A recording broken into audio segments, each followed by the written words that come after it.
Hi friends, welcome to my channel. చూడండి, రాత్రి మా ఊర్లో వాన పడ్డది. అడవిలో చూడండి నీళ్ళు ఎలా నిలిచినాయో. చూడండి, నీళ్ళన్నీ నిలబడ్డాయి కదా. పక్షులకు ఇట్లని ఇదే విధంగా ఉంటాయి అన్నమాట.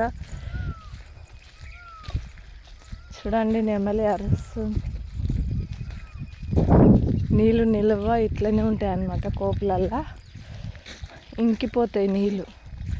మనం ఇంటికాడ సేవ్ చేయకుండా అడవిలలో సేవ్ చేస్తే నీటి శాతం ఎక్కువ ఉంటుంది.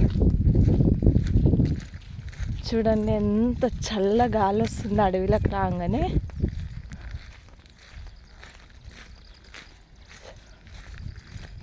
చూడండి, అన్ని పక్షులు బయటకు వచ్చినాయి అన్నమాట.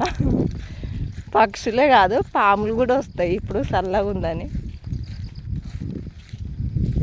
పాములు, అన్ని జంతువులు బయటకు వస్తాయి. అరే నెమలి చూడండి, గొండు కప్పలు అంటారు ఇవి.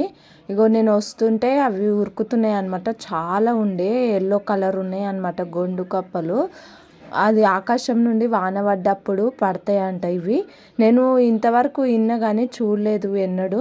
కానీ ఇవి చూడండి ఎల్లో కలర్లో ఏ కలర్లు ఉన్నాయో. మీరు ఎప్పుడైనా చూసారా? చూసుంటే కామెంట్ చేయండి, సబ్స్క్రైబ్ చేయండి. ఇవి చూడండి భయంకరంగా ఉన్నాయి అన్నమాట. ఎల్లో కలర్లో నిండుగా ఉంటే నేనేంది కవర్స్ ఏమో అనుకున్నా, కానీ ఇవి ఓరుతుంటే భయం.